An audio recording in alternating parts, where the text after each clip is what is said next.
pra vocês, né, que a gente precisa de um plano. Nós precisamos de um projeto de país.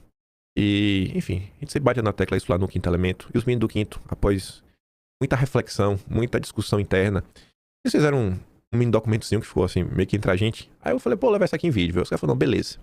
E, obviamente, que isso daqui, né, também ganhou alguns aprofundamentos. Eu até mostro pra vocês, por exemplo, aqui mesmo, tá falando de desglobalização. Oportunidade do novo Brasil e desglobalização. Isso daqui seria um negócio bem simplório entre nós, que tem algumas frases de efeito que a gente poderia até usar e que eu acho que a população entende. Mas eu até mandei lá no Telegram, mostro aqui pra vocês. Anteontem, lá no Telegram, eu mandei isso daqui, ó. Desglobalização e o fim do modelo baseado em consumo. Porque o próximo ciclo do Brasil depende de investimento produtivo. Então é pegar um pouco daquela ideia e dar uma certa aprofundada. Assim também como a gente mandei lá no Telegram, né? Infraestrutura, energia e estado funcional. O tripé que decide se o capital vai ou fica. Como tudo trabalha de forma interconectada. Infraestrutura, energia e o estado. O estado aí na figura da segurança jurídica, sabe? Uma regulamentação mínima para realmente o cara vir e falar, cara, dá para ir, eu sei quais são as regras são claras e são regras justas. Energia e infraestrutura, pensa em logística. Tu precisa ter rodovia, tu precisa ter combustível, né, para rodar aí caminhão e tudo mais. Se você tem uma boa logística, assim, uma boa rede de rodovias, não pega só o caminhão, que todo mundo conhece caminhão, que todo mundo já andou de carro na vida, e você tem, pô, gasolina, diesel a baixo custo, bicho, você consegue movimentar as coisas, né, de uma forma muito melhor, e isso impacta em toda a cadeia. De todos os produtos, tudo tem o custo de transporte embutido. E em muitas coisas, o custo de transporte, né, é em cascata. É uma coisa que passa em vários processos. O cara, sei lá, produz uma coisa, pensa o seguinte, sei lá, alguma coisa de metal. O que é que vem de metal na minha cabeça? Sei lá, imagina o cara faz um refrigerante. Ah, tu tem que primeiro, pega o minério bruto. Aí tu pega o minério bruto e tem que transportar até um lugar. Vai transformar esse minério bruto, sei lá, numa chapa lá. Que depois tu vai levar, talvez, já pra fábrica de refrigerante. Vamos botar, ele vai cortar lá, fazer a latinha, botou, e depois tem que transportar pro supermercado. Na verdade, pro supermercado, é pro central de distribuição, que depois vai para o supermercado, que você vai usar o seu carro para ir comprar. Então, o custo de transporte entrou assim, cara, em várias partes dessa cadeia de produção. Fora para a própria fábrica operar, ela gasta energia. Então, energia barata, barateia tudo, tudo. Tudo assim, mas do início até o fim. Tudo, do início até o fim. Energia barata é um pilar central para aumentar o poder de compra das pessoas. Então, pra gente não ficar só na lacração de sempre, com frase de efeito, só cortar impostos, fazer isso. O do Quinto colocou aqui uns 6 eixos de coisas que a gente poderia estar sempre discutindo aí no Brasil. Agora, inclusive, em 2026, se você for conversar com alguém aí, fala, cara, gente, ó, o Flávio Bolsonaro representa isso. Vocês podem até bater uns prints aí, memorizar algumas frases de efeito, se você achar que vale a pena com a pessoa que você estiver conversando. Mas, por exemplo, a oportunidade de um novo Brasil e desglobalização. No cenário global de desglobalização, exige que o Brasil reestruture seus dispositivos de Estado. Não se trata de uma escolha ideológica, mas de uma adaptação necessária ao novo ambiente de negócios onde potências como Estados Unidos, Europa e China já estão protegendo suas cadeias e impondo barreiras. O Brasil deve se posicionar agora para não ser o último a perceber que as regras do jogo mudaram. Desglobalização não é ideologia, é o novo ambiente de negócios. Por isso que a gente tem que focar em desenvolver o mercado local, nacional. Foi o que o Fábio falou. Olha o que foi a pandemia. Se acontecer uma coisa similar no futuro, a gente vai ficar dependendo de outros países? E se outros países se tornarem, sei lá, nações inimigas do Brasil e sabotar de propósito? Não vamos mandar fertilizante pro Brasil, não. Porque a gente tem que matar o povo de fome. Não é nem a raiva que a gente tem do Brasil, é que o Brasil alimenta a Europa e os Estados Unidos. Então eles são nossos inimigos. A gente aqui, Rússia, a gente não vai mandar fertilizante. Pode ser que aconteça. Vai depender?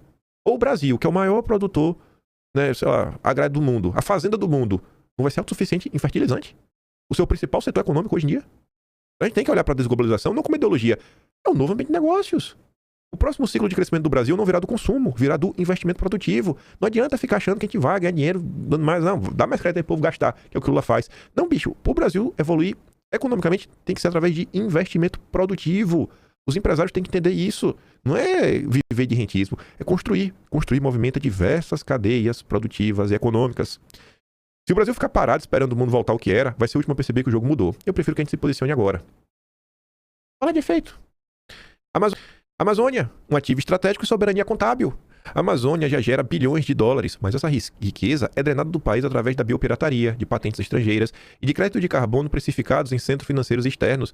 O objetivo não é uma aventura industrial, mas garantir que a riqueza real extraída do território brasileiro seja monetizada internamente, transformando a biodiversidade em biotecnologia de alto valor agregado sob ordens e regras claras. A gente já fez dossiê sobre isso. Tem um colírio que são bilhões por ano gerados em patente, que é na Alemanha. Aí tem aquela madeira que é o pau rosa, que é utilizado no perfume mais famoso da Chanel, que é o número 5. E diversas outras coisas.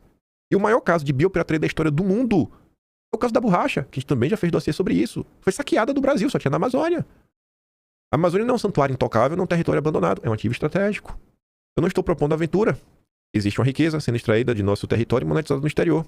E o Brasil não vê um centavo. Isso não é soberania ideológica, é contabilidade básica. Soberania regulatória não afasta investimento, ela o viabiliza. Infraestrutura, que aí tem um texto mais organizado. Vai lá no Telegram se você quiser ver um texto, né? Aqui é formato de frase de efeito. O custo do Brasil decorre da falta de infraestrutura e da dependência do modal rodoviário. O Brasil, inspirado em grandes potências, o Brasil deve focar nas malhas ferroviárias e hidroviária. Possuímos o terceiro maior potencial de rios navegáveis do mundo para integrar seus centros econômicos. Esse setor é o principal multiplicador de capital, gerando retorno direto ao investidor e indireto à sociedade. Toda a grande potência se unificou primeiro pela infraestrutura. Vocês já devem ter ouvido falar na conquista do Oeste.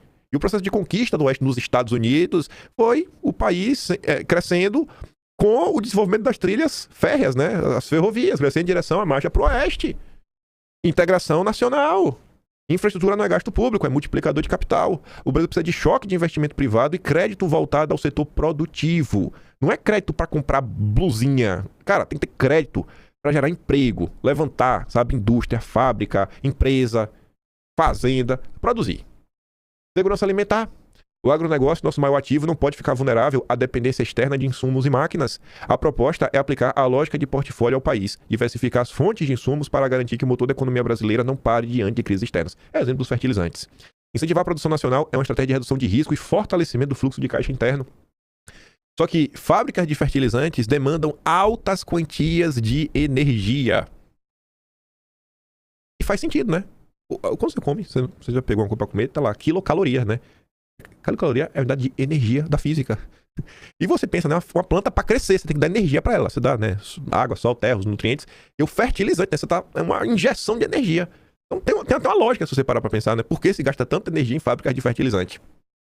Segurança alimentar e fluxo de caixa previsível em um mundo estável. Por quê? Porque todo mundo precisa comer todo santo dia. Quer dizer, tem que fazer jejum de mais de um dia, né? Mas em tese todo mundo come todos os dias. Eu não sou contra importação, sou contra dependência. Nenhum investidor sério coloca todo o seu portfólio no único ativo. Quem financia o agro, financia a estabilidade global. Para defeito. Nossos políticos podiam usar nas suas palestras, andanças.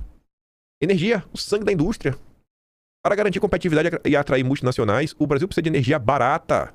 A estratégia foca na desoneração agressiva e na eliminação de encargos e tributos que punem o setor produtivo. O custo da energia deve ser tratado como uma condição primária para o investimento e não como uma ferramenta de arrecadação burocrática. Energia cara é imposto invisível sobre toda a economia. Essa frase é boa, fala aí. Energia barata não é privilégio, é condição para investir. País competitivo começa pelo custo da energia, não pelo discurso. E o outro sexto eixo, que é o Estado. Nem Estado mínimo, nem Estado máximo. Necessário. Focando em queimar a gordura do Estado, para o Estado ter musculatura aparente. Gostou da analogia, né? Eu gostei dessa analogia que os meninos fizeram. Musculatura contra gordura. A defesa é para um Estado que funcione. Não é Estado máximo, é o necessário e que funcione. Um Estado mínimo na burocracia e máximo na ordem. Tem polícia, né? Bandido não se cria. A gordura estatal e a insegurança jurídica afugentam o investidor e favorecem apenas o crime e o parasita burocrático. A musculatura é a capacidade do Estado de garantir a segurança e a previsibilidade necessária para que o mercado opere com tranquilidade e gere riqueza. Estado mínimo na burocracia é máximo na ordem. O mercado sério não teme Estado forte, teme Estado errático. Eu não preciso nem dar exemplo, né, do Lula. O que eu proponho não é o Estado escolher vencedores, os campeões nacionais. É o Estado parar de quebrar perdedor, parar de fabricar perdedores. Falências, né? Como é o governo Lula. Assim, são discussões que a gente poderia se aprofundar. É que a gente deveria estar se aprofundando, né? Trazer esses assuntos para o nosso debate. Mas no final do dia, né? O que é que se discute nesse país?